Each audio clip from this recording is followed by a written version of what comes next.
ربي زدنا علما نافعا ووفقنا أملا Innal hamdalillah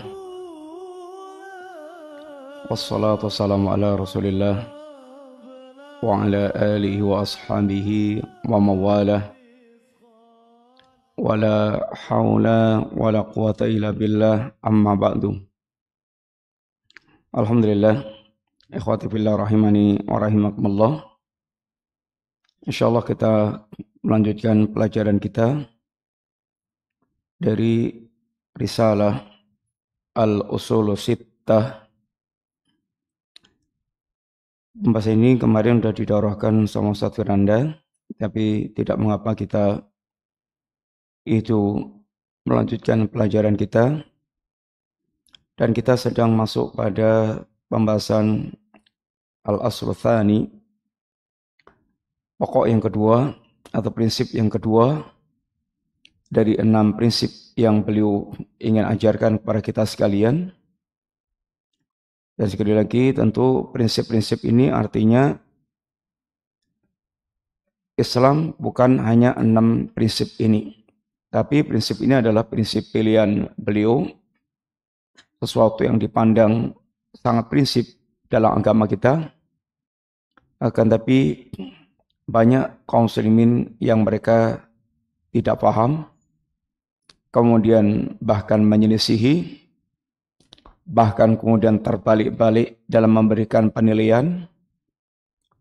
Dan ini tidak lepas dari 2 faktor utama. Yang pertama, kebodohan, ini kejahilan kaum muslimin, sehingga tidak paham hakikat masalah yang diajarkan oleh agamanya. Yang kedua, banyaknya para penyesat yang menyebarkan berbagai macam syubhat kesesatan sampai pada tingkat membalik-balik fakta kenyataan, sehingga justru memiliki permusuhan yang sangat sengit terhadap orang-orang mereka memiliki pandangan yang lurus tentang agamanya. Prinsip yang pertama telah kita lewati, yaitu prinsip memurnikan agama Allah Subhanahu wa Ta'ala. Ini prinsip yang paling pokok, yang pertama, yang utama, dan tidak ada Islam tanpa prinsip yang pertama ini. Ini prinsip memurnikan agama, alias ini mentauhidkan Allah Subhanahu wa Ta'ala sehingga bersih dari kesyirikan, syirkun akbar, dan prinsip bagaimana kita betul-betul menjadikan amalan kita ikhlas semata karena Allah Subhanahu wa Ta'ala. Prinsip yang kedua, ada prinsip yang berkaitan dengan masalah itu persatuan. Sesuatu yang sangat prinsip dalam agama ini, penjelasannya sangat banyak, dan praktek para sahabat sangat jelas. Akan tapi prinsip ini menjadi sangat kabur, dan justru ajakan persatuan dianggap ajakan gila, dan ajakan yaitu berpecah belah, kemudian mengadakan persatuan semu, itu dianggap adalah kehebatan. Amarallahu bil ijtima' fid din. Allah memerintahkan agar kita bersatu di atas agama. Wa naha 'anit tafarruqi fihi. Dan Allah melarang kita dari berpecah belah. Fabayyanallahu hadza bayanan syafiyan. Maka Allah telah menjelaskan tentang hal ini dengan penjelasan yang sangat memuaskan, sangat mencukupi, tafhamuhul awam, bahkan orang awam pun memahami tentang hakikat ajakan bersatu dan larangan berpecah belah. Wa nahana an nakuna kalladina tafarraqu wakhtalafu qablana fahalaku. Dan Allah melarang kita semuanya dari menjadi seperti orang-orang yang mereka telah berpecah belah, berselisih dari kaum-kaum sebelum kita. Lalu mereka dengan perselisihan dan perpecahannya itu mereka binasa. Wa dzakara annahu amara al-muslimin bil ijtima' fid din. Dan Allah menjelaskan atau menyebutkan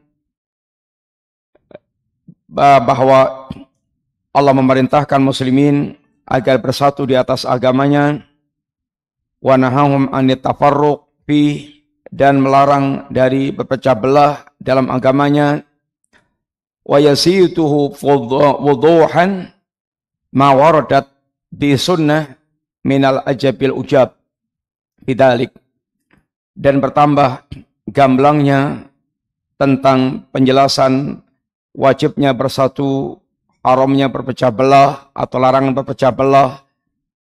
Itu lebih jelas lagi ketika kita merenungi hadits-hadits sunnah Nabi Sallallahu Alaihi Wasallam yang sangat menakjubkan berkaitan dengan bagaimana Nabi mengajarkan tentang persatuan dan menghindarkan perpecahan.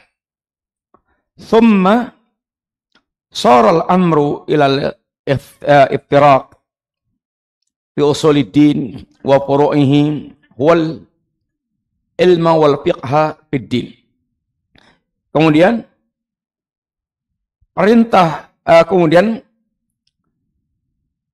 perpecahan dalam perkara usul dan furu itu bahkan dianggap sebagai ilmu dan fikih. Wasara al-ijtima' fid din, sedangkan persatuan dalam agama la yaquluhu illa zindiq atau majnun. Tidak ada yang mengajak persatuan yang hakiki ini kecuali dia dianggap sebagai orang yang zindiq atau orang yang gila. Jadi beliau menyampaikan beberapa poin penting. Pertama, penjelasan yang gamblang tentang masalah persatuan. Wajibnya kita bersatu di atas agama. Yang kedua, penjelasan yang gamblang tentang larangan perpecahan. Kemudian yang ketiga, itu larangan kita seperti orang-orang yang mereka telah berpecah belah dalam perkara, yakni agama, yang perpecahan itu menjadi sebab kebinasaan. Kemudian yang keempat, pandangan terbalik dari sebagian kaum muslimin berkaitan dengan hakikat persatuan dan perpecahan. Perpecahan dianggap ajakan gila, persatuan dianggap ajakan gila, dan hakikat perpecahan dianggap sebagai hakikat, yaitu persatuan. Kita telah sampaikan dulu insyaallah sekilas berkaitan dengan perintah untuk kita bersatu di atas agama Allah Ta'ala. Itu dengan ayat Allah, wa'tasimu bihablillahi jami'an, berpegang teguhlah kalian dengan tali agama Allah, secara keseluruhan, disertai dengan penuh semangat persatuan. Ini adalah asas. Ini adalah pokoknya. Untuk membangun persatuan itu, asasnya adalah i'tisam bihablillah. Dan orang tidak akan dikatakan i'tisam bihablillah kecuali benar-benar dia memegangi Al-Quran, memegangi as-sunnah an-nabawiyah dengan pemahaman yang sahih dari pemahaman para salaful ummah. Ini adalah kunci utama dan pertama untuk terwujudnya ini persatuan. Dan bagaimana Rasulullah Shallallahu Alaihi Wasallam mengajarkan kita untuk benar-benar yakni senantiasa menjaga persatuan, kesatuan kaum muslimin. Bagaimana Nabi memberikan tamsil-tamsil yang berkaitan dengan kaum muslimin. Kal jasadil wahid, kal bunyanil marsus. Muslimin itu seperti jasad yang satu, kemudian seperti bangunan yang kokoh, tersusun rapi, bagus, kokoh. Ini adalah tamsil yang semuanya berkaitan dengan bagaimana muslimin adalah ini umat yang mereka semestinya mewujudkan persatuan dan kesatuan. Sampai dalam perkara ini upaya untuk mewujudkan persatuan, kebaikan sekecil apapun itu jangan diremehkan.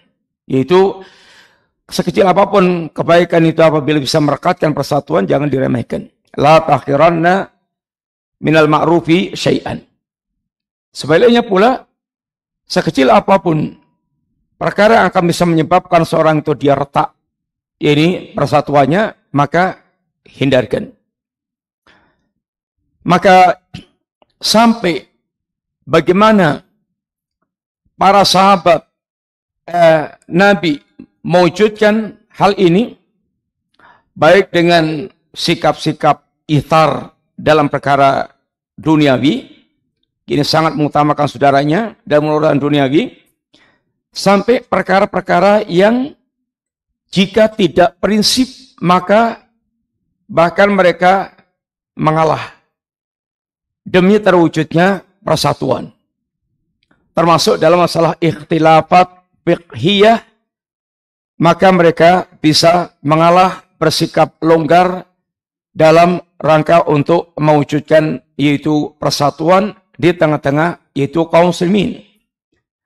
Sehingga Nabi telah menjelaskan berbagai macam sebab yang akan bisa mengantarkan kita untuk bisa senantiasa terjaga persatuan dan kesatuannya.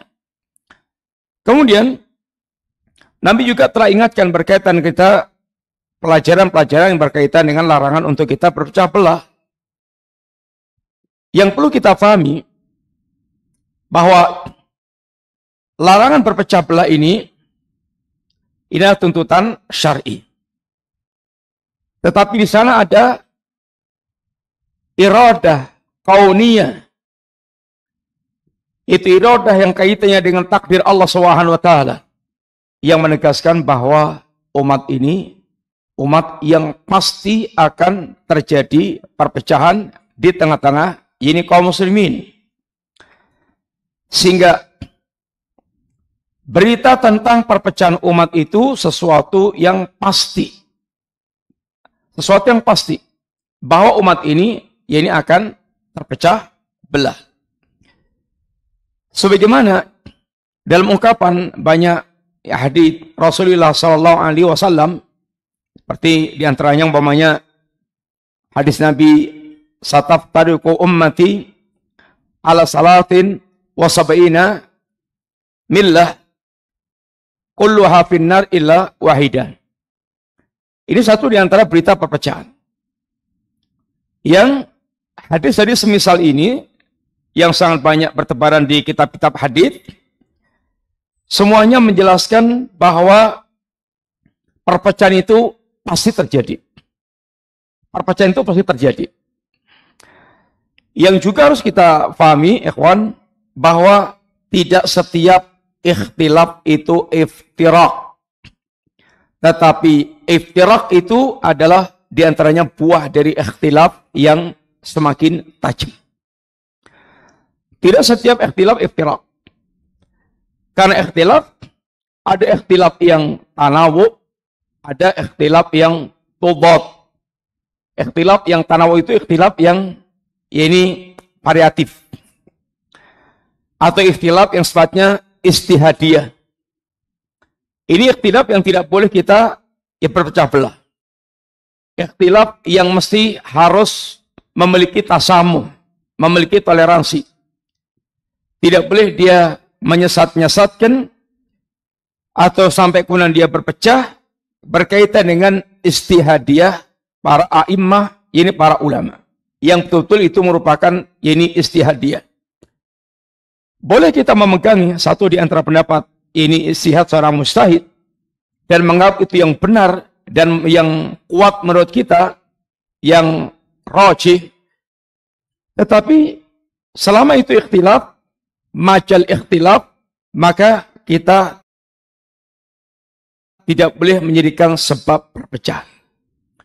Syekh Muhammad bin Shalih Al-Utsaimin ketika beliau akan membahas satu permasalahan yang menurut versi beliau yang benar adalah yang seperti ini.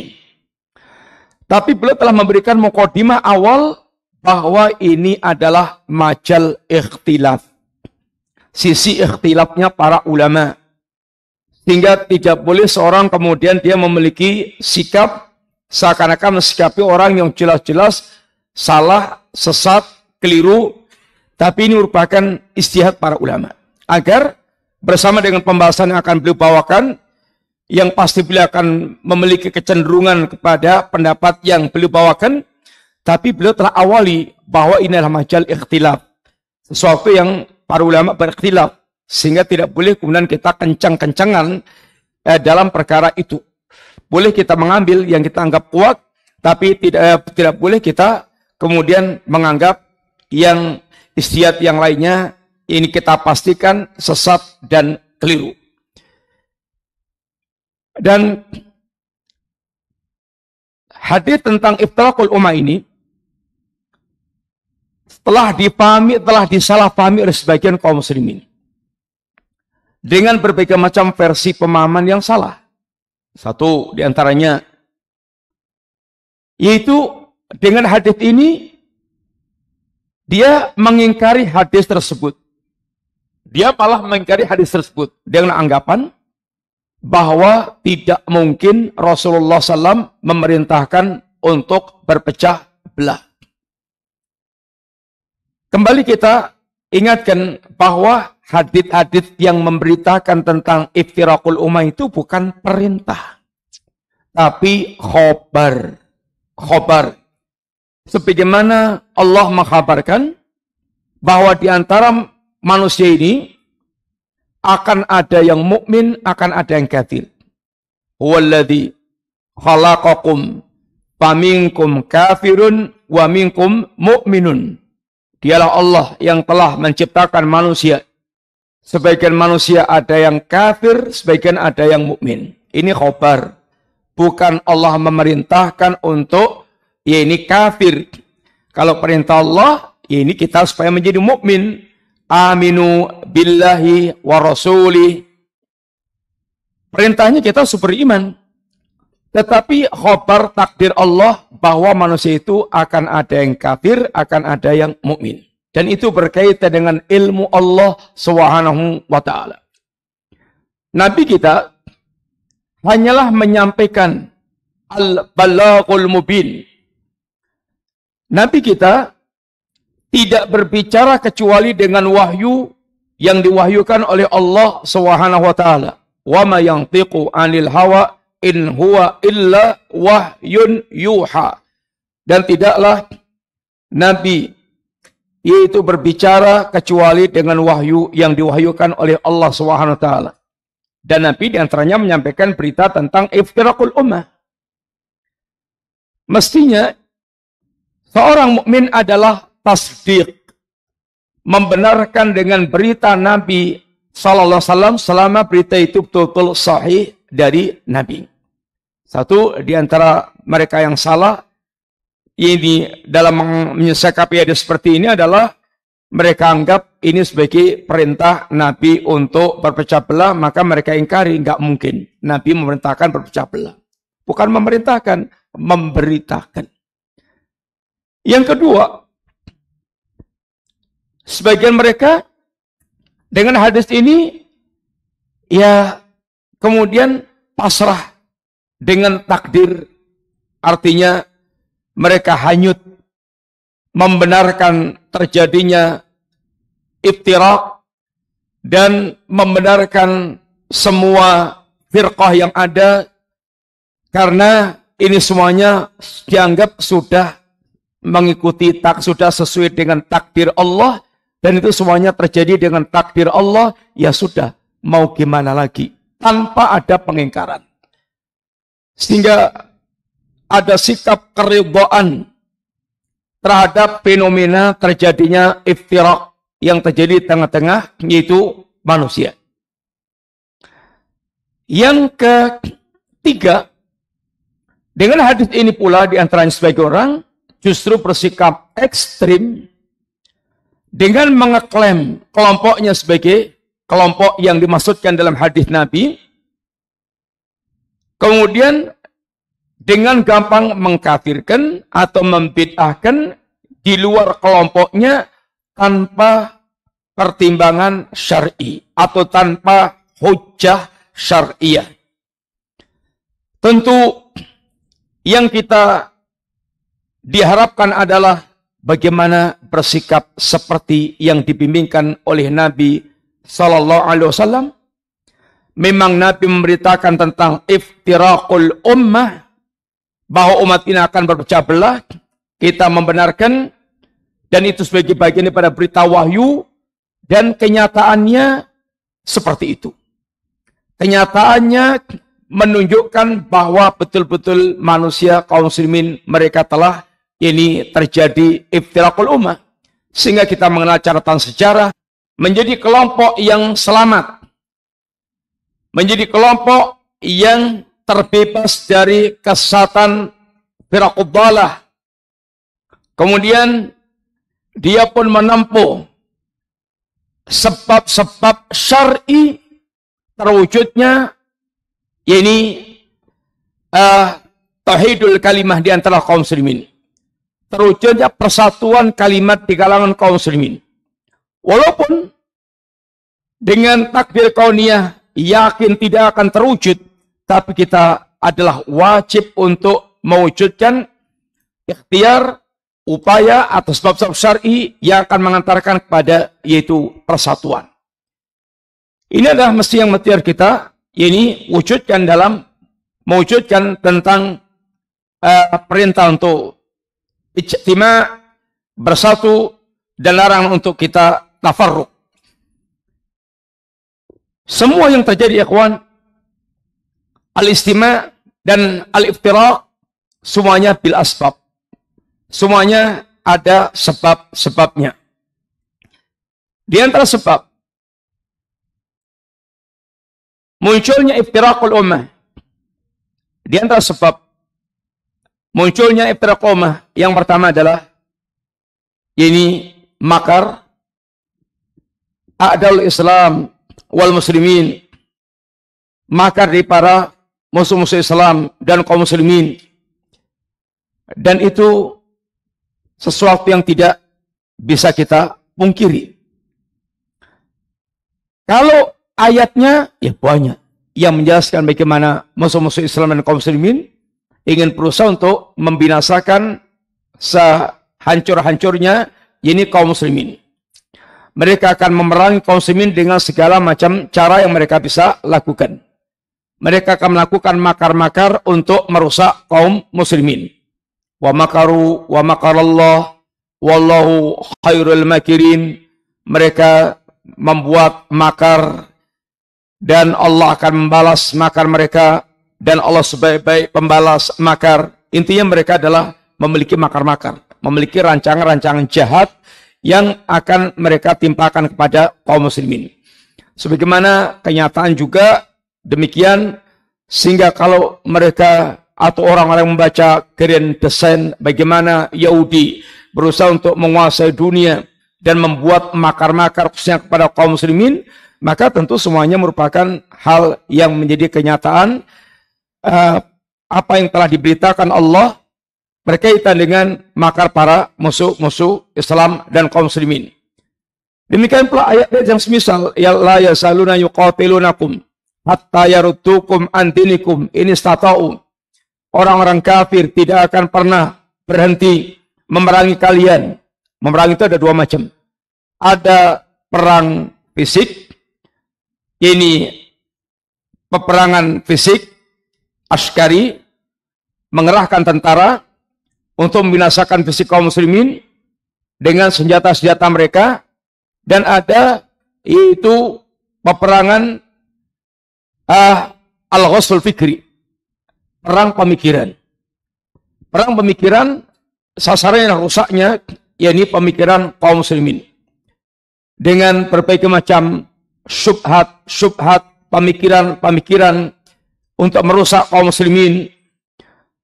Maka dalam hal ini jihadnya kaum muslimin yang pertama adalah jihad menghadapi peperangan fisik dengan mempersiapkan kekuatan-kekuatan materi yang bisa menghadapi itu kekuatan musuh-musuh Islam yang masuk di dalam ayat Allah Ta'ala, wa'idtu lahum mastata'tu min quwwah wa miribatil khail turhibuna bihi aduwallah wa aduwakum. Persiapkanlah kalian kekuatan-kekuatan yang bisa menggetarkan musuh-musuh Allah dan musuh-musuh kalian semampu kalian. Al-quwwah dikatakan Nabi ini ar-ramyu, yaitu lemparan-lemparan. Ini diantara kekuatan menghadapi persenjataan para musuh. Kecanggihan muslimin untuk menghadapi ini kekuatan-kekuatan materi yang dimiliki oleh orang-orang kafir. Mereka dengan kekuatan kecanggihan senjatanya, dengan kekuatan ini maliyah, harta yang mereka siapkan untuk mewujudkan makar-makar mereka, maka muslimin demikian baik perintah Allah mempersiapkan kekuatan yang semisal dengan kekuatan mereka. Tapi kekuatan yang pertama itu untuk kekuatan iman, kemudian kekuatan fisik. Yang kedua, al-ghazwul fikri dihadapi dengan yakni ilmu. Ini adalah kekuatan ilmiah untuk bisa membongkar dan membantah berbagai macam pemikiran-pemikiran yang menyesatkan yang mereka tebar. Sehingga lembaga-lembaga pendidikan, kemudian forum-forum ilmiah, kemudian buku, koran, majalah, media, semuanya merupakan bagian peran-peran untuk menyebarkan pemikiran-pemikiran rusaknya para musuh, yang apabila muslimin tidak bisa menghadapinya, maka akan hanyut dengan pemikiran mereka dan akan rusak. Maka lembaga-lembaga pendidikan, kemudian forum-forum ilmiah, ini semuanya merupakan bagian dari al-ghazwul fikri yang mereka, yakni bagaimana menanamkan pemikiran yang rusak kepada yaitu kaum muslimin. Makar ini seperti yang dalam sejarah telah kita saksikan, bagaimana hancurnya yakni kekuatan kaum muslimin, kekhilafan kaum muslimin di berbagai macam tempat, di antaranya berkaitan dengan serangan-serangan musuh seperti Tartar umpamanya, dan itu senantiasa yaitu kong kali kong antara para pengkhianat di tengah-tengah muslimin dengan para musuh yang akan melancarkan ini yang akan menghancurkan kaum muslimin. Sebagaimana ketika perang Ahzab, bagaimana orang munafik menjadi pintu masuknya para musuh untuk menguasai ini kaum muslimin. Dan ini merupakan gambaran hadis Nabi Yusiku antada'a alikumul umam kama tada'a al-akalatu ila qas'atiha, yang menggambarkan bagaimana musuh akan mencapik-capik muslimin, yang menunjukkan mereka sangat aktif terus mengintai kaum muslimin, akan bagaimana melihat kelemahan kaum muslimin dan bagaimana mereka bisa kemudian menguasai kaum muslimin. Ini semuanya tentu dengan rancangan yang rapi, dengan ini betul-betul pengamatan, penelitian, bagaimana kapan dia tepat untuk bisa menguasai kaum muslimin. Ini merupakan bagian daripada makar musuh. Termasuk perpecahan adalah merupakan bagian pada makar musuh. Kalau iblis, sebagaimana telah memberitakan bahwa perpecahan merupakan bagian proyek besar yang ingin diciptakan oleh iblis di tengah-tengah yakni kaum muslimin. Nabi katakan, inna iblisa ba'atha sarayahu. Iblis, dia mengirim pasukannya. Kemudian inna iblisa arsau alal ma. Iblis itu arsy-nya di atas air, singgasannya di atas air. Fabata sarayahu, dan iblis mengerahkan pasukannya untuk menyesatkan manusia. Sebenarnya tambahin sumpah iblis, la ukhwiyannahum ajmain, akan aku sesatkan semua manusia. Fa'adhamuhum afatnahum minhu a'dhamuhum fitnatan. Yang paling dekat kedudukannya dengan iblis, yang paling besar fitnahnya, ya ini bagi manusia. Faja'ah, datanglah salah satu dari syaitan. Intinya pada memisahkan dua orang yang tadinya ada hubungan, kedekatan, kesatuan, pertemanan, persahabatan, suami istri, atau perkawanan, persahabatan.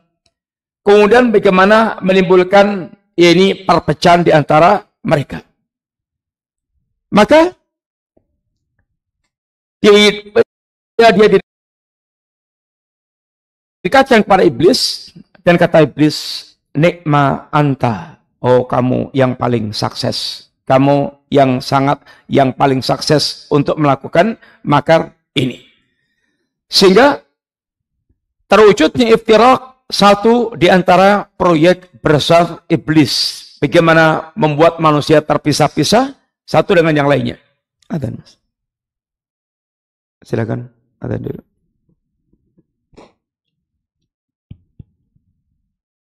Allahu Akbar, Allahu Akbar. Allahu Akbar, Allahu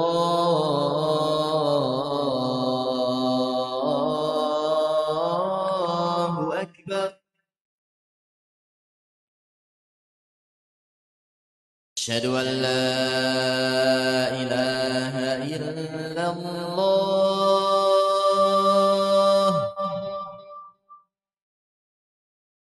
Asyhadu an la ilaha illallah.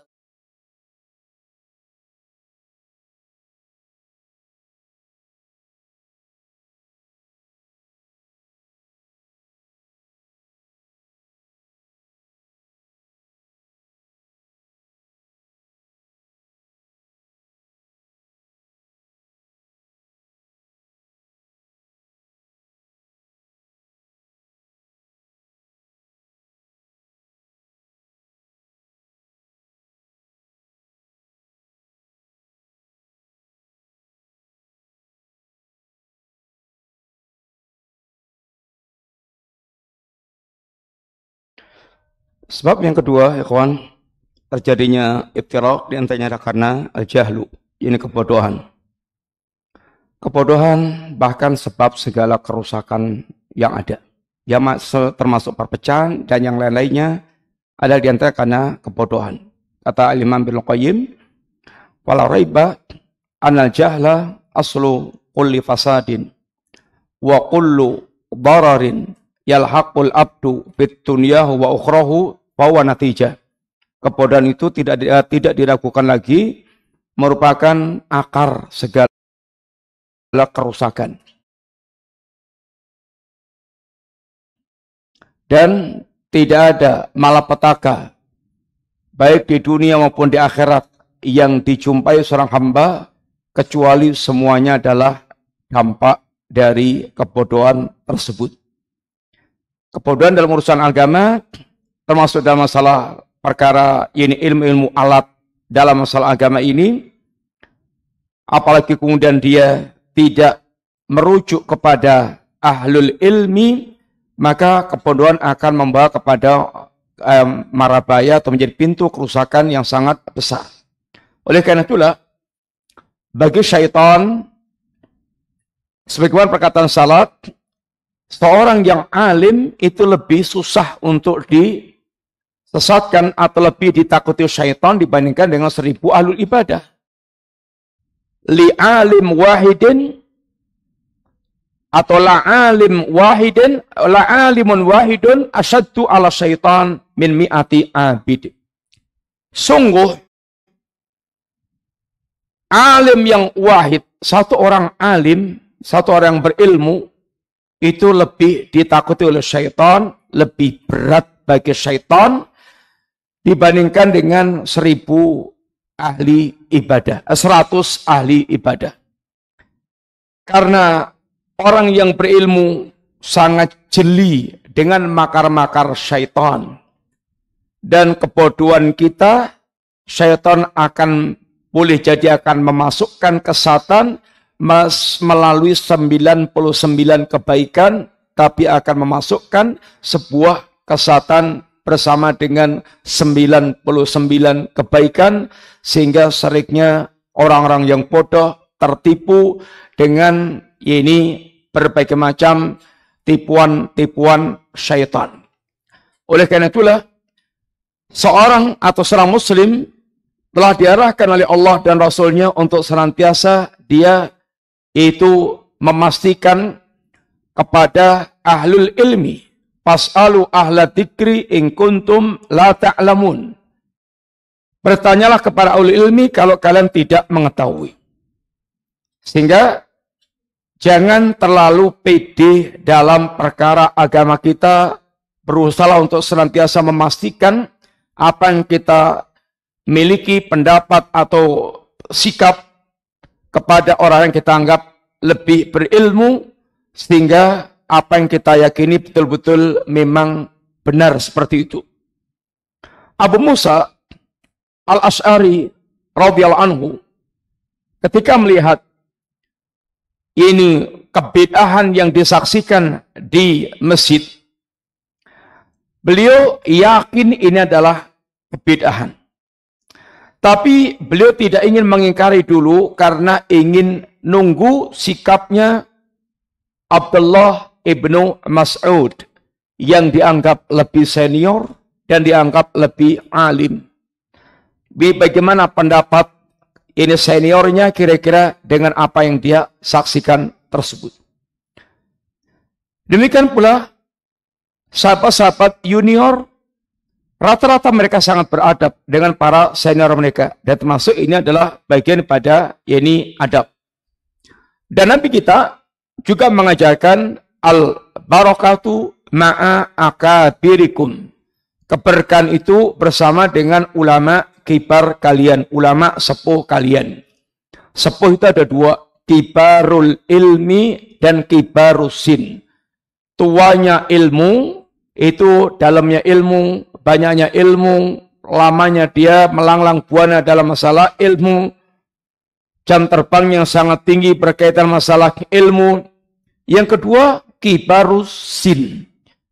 Tuanya umur. Kalau keduanya ini bergabung, itu adalah kematangan hakiki. Tuanya ilmu, disertai dengan tuanya, yaitu umur. Tuanya ilmu berkaitan dengan ilmu, tuanya umur berkaitan dengan pengalaman kehidupan.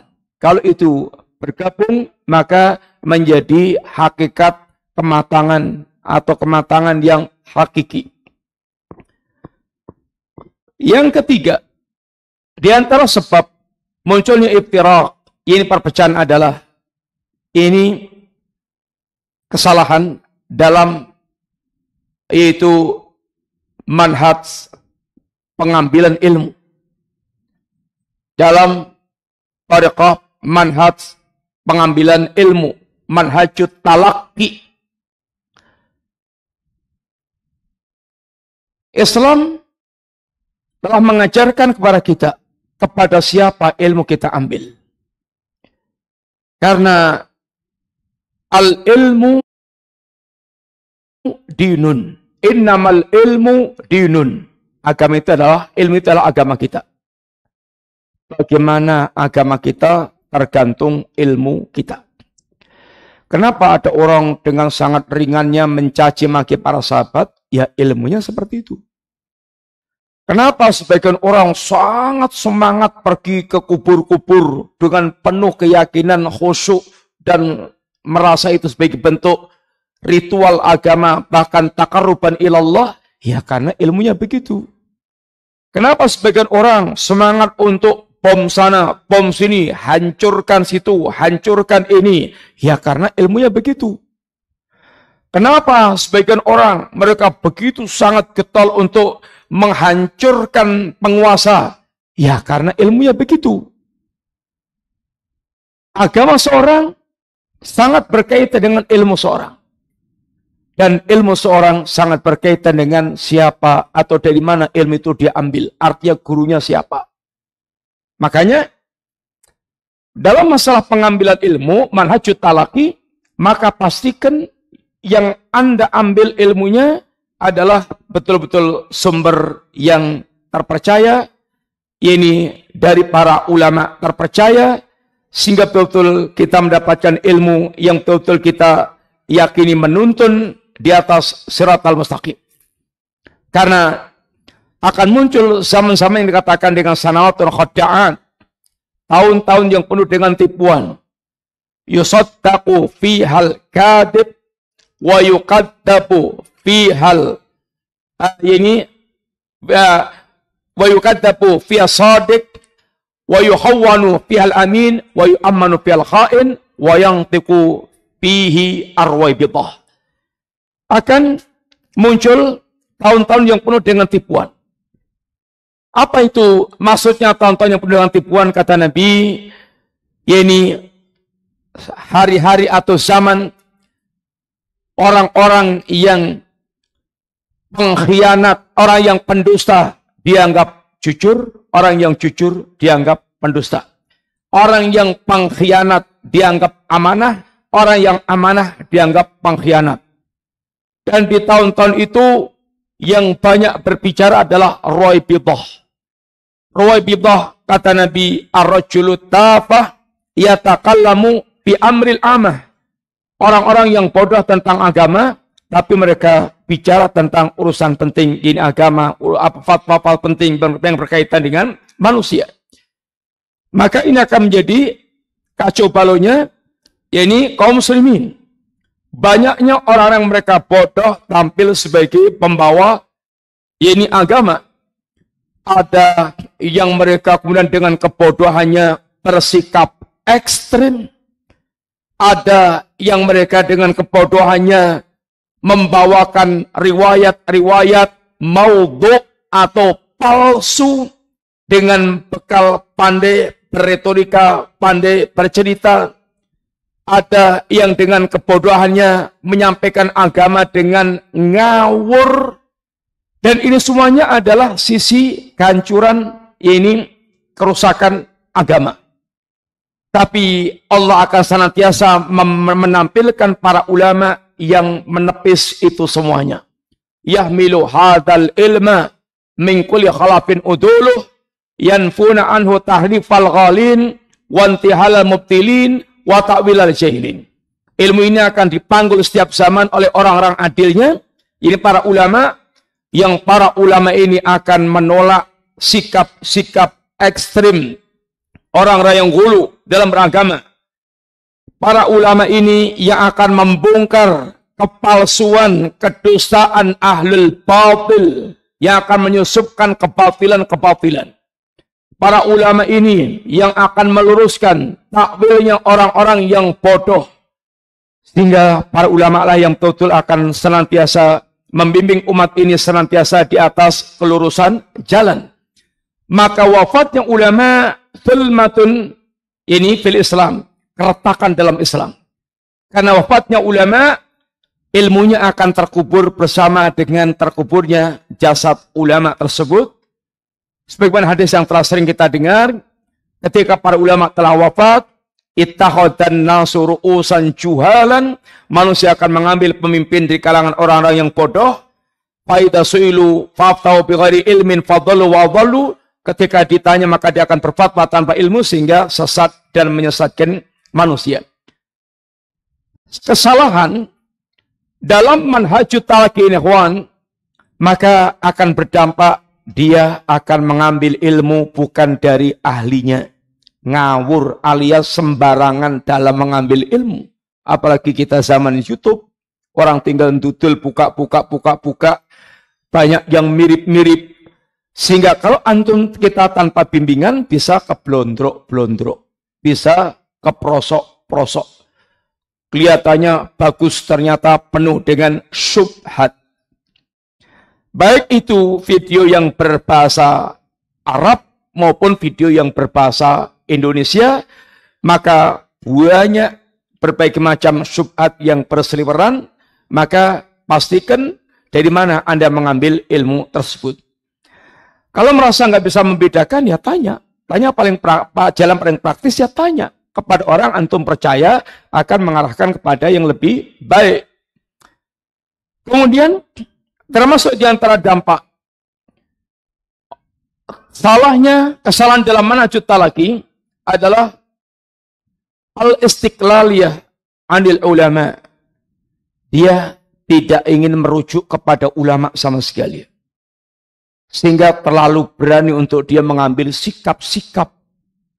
Padahal boleh jadi kalau Umar ibn Khattab mendapatkan masalah itu akan mengumpulkan ahlul Quran, mengumpulkan ahlu masyawarahnya yang terdiri daripada jagoan-jagoan ini kalangan para ulama untuk membicarakannya.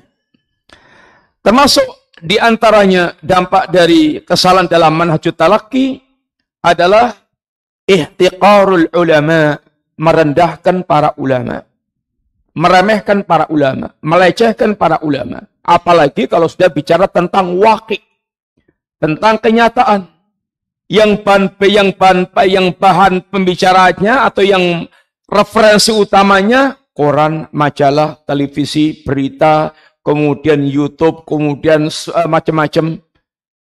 Kemudian ulama dianggapnya orang yang buta dengan waqi' atau enggak tahu dengan waqi'. Maka dihabisi ulama serendah-rendahnya. Sehingga ulama menjadi seperti tidak berharga sama sekali.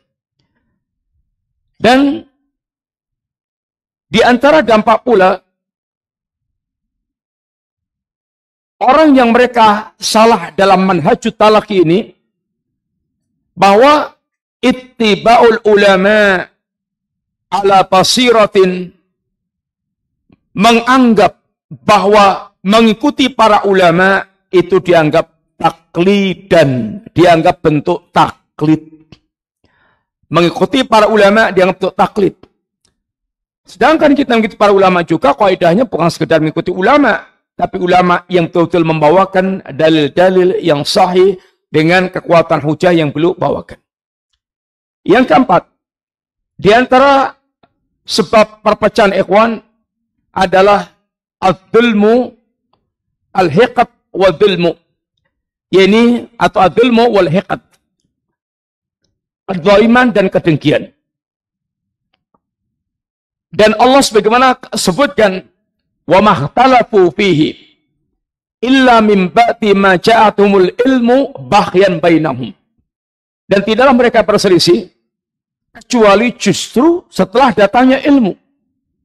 Justru setelah hujah itu jelas, ilmu itu jelas, datang penjelasan, bayan, ilmu, justru kemudian berpecah.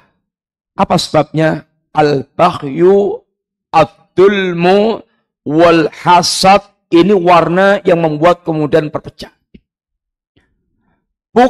Sesungguhnya bukan ikhtilaf ilmiah. Bukan ikhtilaf ilmiah. Tapi seringnya itu adalah ini ikhtilaful qulub. Perselisihan hati.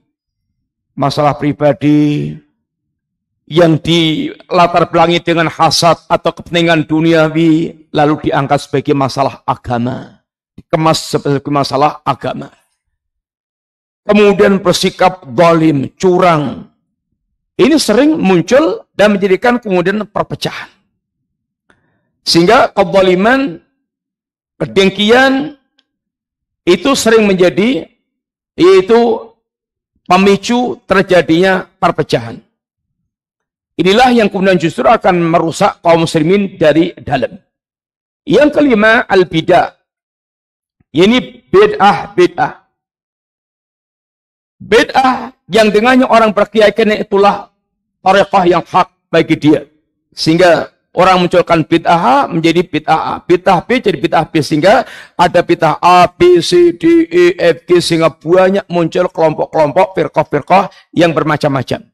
Kemudian sikap ghulu dalam beragama ini juga menjadi bagian, yakni terjadinya iftiraqul ummah, kemudian tasyabbuh bil kufar, terjebak dalam sikap mengikuti orang-orang kafir. Ini adalah diantara beberapa sebab yang menjadikan seorang mereka terjerumus di dalam perpecahan, dan itu adalah sesuatu yang kenyataan yang bisa kita lihat di tengah-tengah kehidupan kita. Ini semuanya sebab-sebab yang sering mengantarkan munculnya ini firaq, bermacam firqah dalam ini tubuh kaum muslimin ini. Demikian ikhwan, mudah-mudahan Allah jaga kita dari segala sebab perpecahan, dan itu membutuhkan satu, kekuatan ilmu, yang kedua ini ketulusan kebeningan hati seorang sehingga betul-betul dia terjaga untuk selalu lurus di atas agama Allah Ta'ala, tentu dengan irsyad, dengan bimbingan para a'immah, ini para ulama yang rabbani, sehingga seorang akan senantiasa terjaga di atas jalan yang lurus. Wassallallahu ala nabiyina Muhammadin wa ala alihi washabihi wasallam. Subhanakallahumma wa bihamdika asyhadu an la ilaha illa anta astaghfiruka wa atubu ilaik. Assalamualaikum warahmatullahi wabarakatuh. Waalaikumsalam.